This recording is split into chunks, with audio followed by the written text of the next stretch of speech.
the next 7 minutes, I will hope to cover you some aspects about CT. And then an interesting story here, if Adam remembers, in San Francisco at TCT, we crossed each other in the hall. He said, "What are you doing here? I thought that you were doing imaging." I said, "Well, but, you guys need us, right?" And he said, "Oh, yeah, I guess you're right." So, with the imaging aspect, we have learned quite a lot. CT has definitely established itself as a method to really size and predict better outcomes.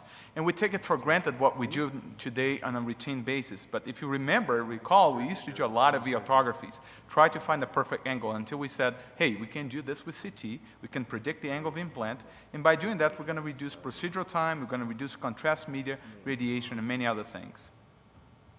And that's how it established itself. Can do the same automatically, but we could do that also manually. You just have to bisect the right coronary cusp. I was very interested to hear by Dr. Cavalcante as well that we should consider the RIO caudal as well as another method to make sure that we are completely coplanar to the angle of implant, and by doing so, hopefully reduce pacemaker needs. Another aspect talking about angle is also looking at the aortic root angulation.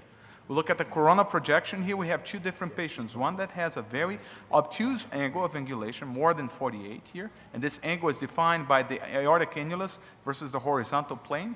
And the authors here by the group from Sorajja have found that an angle greater than 48 has been associated with a greater risk of a post-dilation, less device success, more paravalvular leak, and a trend towards more pacemaker implantation on self-expanding valves.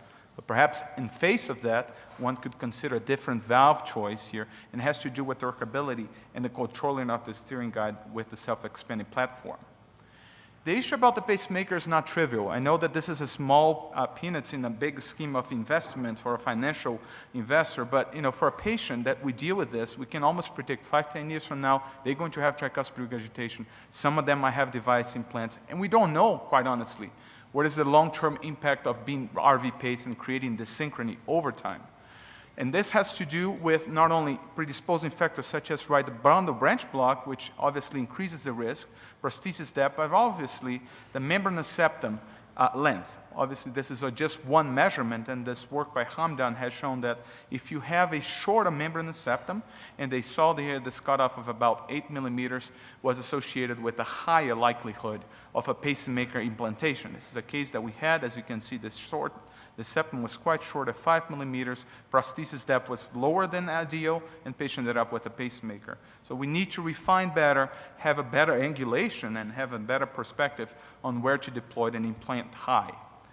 Now, going into the valve itself, also calcification plays a role, not only for annular rupture, for balloon expandable, paravalvular leak, as you heard before, but also for potential pacemaker need.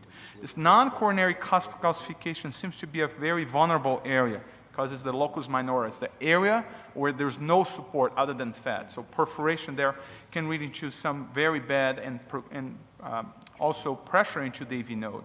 So the device landing zone calcification, which drapes down from the non-coronary cusp into the non-coronary cusp, has been associated with a better prediction of pacemaker needs. This other interesting study that came out of the European Heart Journal a couple years ago is another concept of the calcification, not only at the non-coronary cusp, but also at the left coronary cusp might be important. Let me take you through this slide. So we know that right bundle branch block is associated with pacemaker risk, but in patients that have a higher calcification of the left coronary cusp, this valve would not center properly. So here we have two patients, non-calcified cusp, non-coronary cusp calcified, left coronary cusp less calcified. The valve assumes a more centric approach because the left coronary cusp can give in. When you have calcification of the left coronary cusp, on the other hand, the valve is going to sit somewhat asymmetric and therefore pressure more into that AV node and therefore create a high risk for pacemaker. Now, taking from pacemaker risk to obviously the diagnosis, as you heard from Dr. Holmes, the issue about low gradient aortic stenosis is not trivial. We face these patients frequently in our lab, but I would argue almost about 25-30% if you don't take this low flow. But low gradient aortic stenosis exists. And we scratch our heads. Do these patients really have severe aortic stenosis or not? Because that's how we currently treat these patients.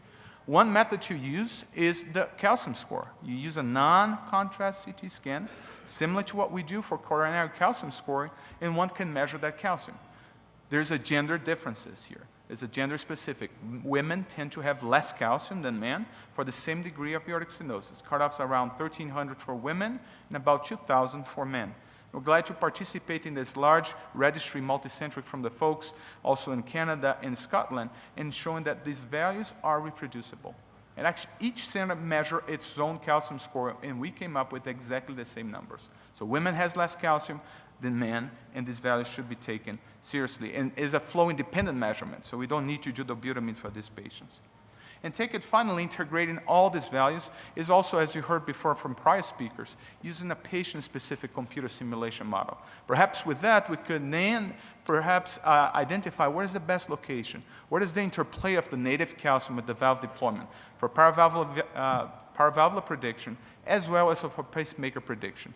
Not only a single measurement is going to be enough, and we need to learn better. So in conclusions, patient device selection continues to evolve, as you heard. CT can provide several aspects of the how to best deliver, and it's better to be prepared and anticipate complications than trying to mitigate them when they happen.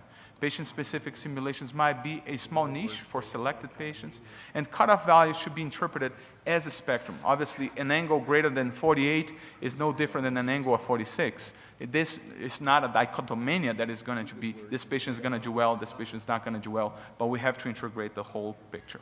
Thank you very much. Thank you, Joao.